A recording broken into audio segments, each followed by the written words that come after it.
Hello, my amazing students. This is Mrs. A, and we are back with Lesson 4 in our Saxon Course 3 book. And we're talking about multiplication and division word problems today. But first, I want to show you a cool addition hack. So here, I'm going to add 7 plus 8 plus 9 plus 10 plus 11 plus 12 plus 13 plus 14 plus 15 plus 16. So I want everybody to think about how you would do that the fastest way.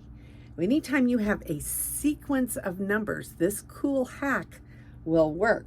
Notice there's no holes. 9, 7, 8, 9, 10, 11, 12, 13, 14, 15, 16. Can you think of how to do it? All right, well, you could 7 plus 8 is 15 plus 9 is 24. But it gets a little bit old, doesn't it? But look at this cool thing. What if I take 7 and I add it with 16? That's 23. And then I take 8 and add it with 15. That's 23. And 9 added with 14. Well, that's 23 too. And then 10 added with 13 and 11 added with 12. So guess what? I had 1, 2, 3, 4, 5, 6, 7, 8, 9, 10 numbers, but I have 5 pairs of numbers that all add up to 23. So what is my answer? 5 times 3 is 15, carry my 1, 10 plus 1, 115, and that was much, much faster than adding them all separately, don't you think? So anytime you have a long string of numbers, wow your friends, okay, by taking and going all the way across and adding those two numbers together, and then these two numbers will add to the same one, and so forth and so on, and you can get the answer very, very quickly. Okay, now just like we did in addition and subtraction word problems, we're going to have a pattern of our multiplication word problems. We're going to have the number of groups times the number in each group gives us the total. Just like we did on that little addition hack, we turned it into a multiplication problem, didn't we? Okay, we had the number in each group was 23, and we had 5 groups, so 5 times 23 was our answer. Okay, so here's our first problem. In the auditorium, there were 24 rows of chairs with 15 chairs in each row. So what's missing? Okay, 24 rows with 15 chairs in each row. So we know the number of rows. We know how many chairs are in each row, and we're trying to find the total number of chairs. So the total is what's missing. If the total is missing, then we're going to multiply the other two numbers because they are the factors that are going to multiply to the total. If the factor is missing, one of the factors is missing, then we're going to divide the total by one of these other factors to get the missing factor. Pretty easy stuff. Okay, so here's our first example. Now remember, our pattern is number in each group times the number of groups gives us our total in a multiplication problem. So let's look at how we're going to do this one. In the auditorium, the chairs were arranged in rows with 15 chairs in each row. If there are 360 chairs altogether, or total, how many rows of chairs were there? So we know the total, and we know how many chairs in each row. So which one is missing? Remember, if total is missing, then we're going to multiply the other two numbers. If total is there, then one of the others is missing, either the number in each row or the number of rows. And in this case, the number of rows is missing. So what do we do there? We divide. So we're going to take the 360. We're going to divide by the other number, which is 15 chairs in each row. Okay, now I've noticed that some of you are a little bit slow on your division, so I'm going to do this one for you. 15 does not go into 3. So we skip that one. You don't need to put a 0 up there unless you just feel like you need to. Okay, but then 15 does go into 36. So we're going to use the 36. And 15 goes into 36 2 times. So we're going to put the 2 here. 2 times 15 is 30. And we're going to subtract. 36 minus 30 is 6. And then I'm going to bring down my 0. But one thing I didn't say was I always check to see if the 6 is less than my divisor over here. And it is. So then I bring down the 0. And I have 60. 15 goes into 60 4 even times. 4 times 15 is 60. So the answer is 24. How many rows of chairs were there? There are 24 rows of chairs. So you can see that that problem was just the original problem that I had on the board, switched around a little bit. Now, the missing number was how many rows of chairs there are. Okay, this one's fun because it's multiple choice. The total cost for 5 student tickets was $28.75. The cost for each ticket would be found with which equation? A, 5t equals $28.75. So T would be the ticket price. Okay, B says 28.75, T equals 5. C is T divided by 5 is 28.75. And D is T divided by 28.75 equals 5. So look at each one of those and think which one is going to represent the cost of each ticket. Okay, think about it. Pause your video for a second and think about it. Okay, the answer is A, because it says 5 times the cost of one ticket would be $28.75. And isn't that what it says? It said the cost for 5 student tickets was $28.75. So you would use this equation, and then to obtain the price of the ticket, when we take $28.75 and divide it by 5, which we're going to do right now. Okay, so here's the division problem, 28.75 divided by 5, because a lot of you are rusty on your division.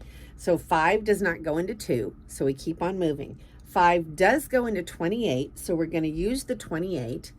5 times 5 is 25, so it's going to go 5 times. 5 times 5 is 25. We subtract. 28 minus 25 is 3. We check. Is 3 less than 5? Yes, which means we did it right. We're going to bring down the next digit. 5 goes into 37 5 times. 5 times 5, excuse me, did I say 7 times? I should have said 7 times. 5 times 7 is 35. And we get a 2.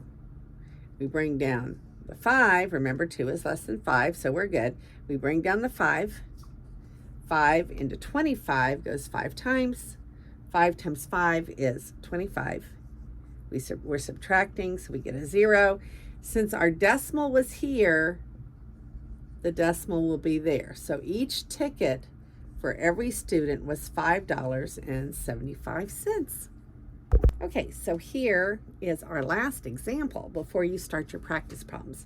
Corey sorted 375 quarters into groups of 40 so that he could put them into rolls. How many rolls can Corey fill? Okay, so we have the total. He had 375 in total quarters, and he's going to put them into groups with 40 in each group. And we're trying to find out how many groups could he, remember, if the total is missing, then we multiply. But if the total is there and another number is missing, we're going to divide. So we're going to take 375 and we're going to divide it by 40. Now, I want you to think about something before we go into this. How many rolls can Corey fill?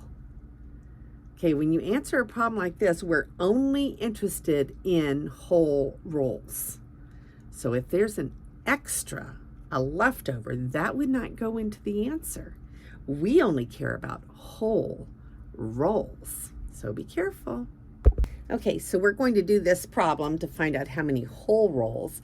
Now remember, our decimal is always after our last digit. When we don't see a decimal, our decimal is there, but it's after the last digit. So we're going to just throw it in there because I figure we're going to end up having some leftover. But let's go. Now, remember, 40 does not go into 3. 40 does not go into 37, but 40 does go into 375. However, I'm going to use a little hint here. I'm going to say, well, let's just drop the 0 for a minute and see how many times 4 goes into 37, because that's going to be how many times 40 goes into 375, isn't it? So 4 goes into 37 9 times. So we're going to put 9. Now I'm putting 9 over the third digit because really 40 is the number, not 4. And it's got to have all 3 digits to go into. So 9 times 0 is 0. And 9 times 4 is 36. So I have 360 from 375, which is going to be 5, 1, 15 left over, but 15 is less than the 40 needed for another roll. So the answer is 9 whole rolls. Okay, now if I asked you what was left over, then we'd have to continue, wouldn't we? We have 15 quarters left over, but what part of a roll is it?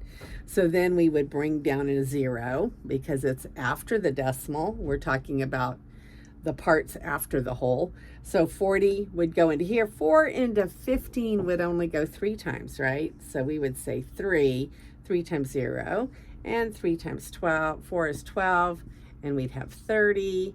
We'd have to bring down another 0. And it would keep on going. Oh, that would be about 7. Okay, 7 times 42, 80, 20, 200, 5. Okay, so 9.375 rolls, but they didn't care about that. I'm just helping you with your division because your division is rusty, I've seen.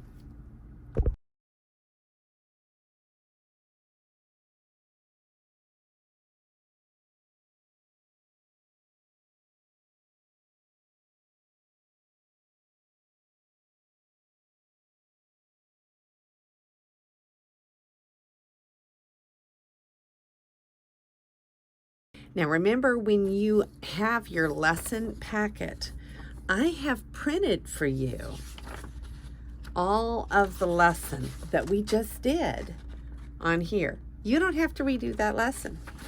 I have also put here your written practice that's in your textbook. And you don't have to do that because the written practice is there for you for a resource. What you need to do is turn over to this back page where you have the practice set, which we just did in class together. So you're going to write it there. And then you're going to start doing your practice set, which is in the boxes.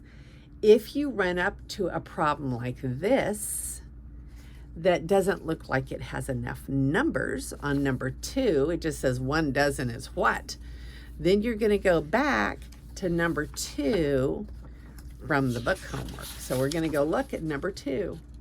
You say, what does number 2 say? Number 2 from the book homework says, Olga bought 5 cartons of 1 dozen eggs. How many eggs did she buy?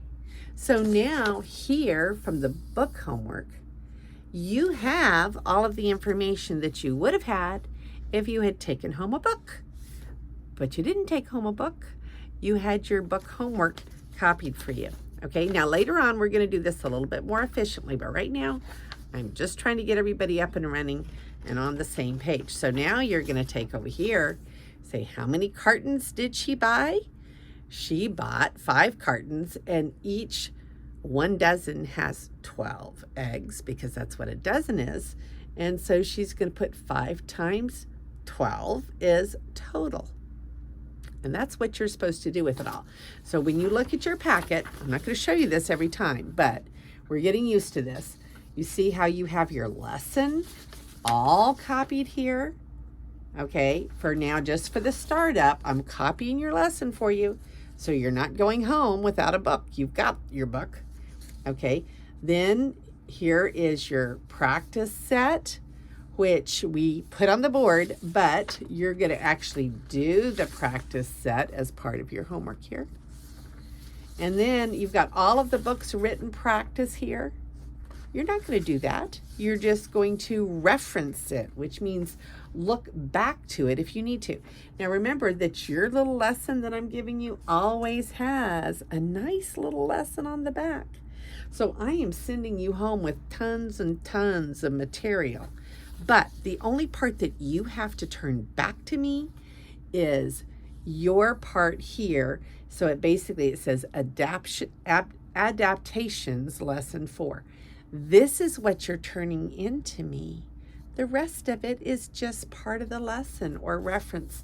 So you're going to start here, and you're going to turn in that page, that page, that page, and that page, and that page. Okay, so right now we're doing one lesson, and we're doing the little worksheet pages at the end, and we'll see that due next class. This is Mrs. A. May God bless your day.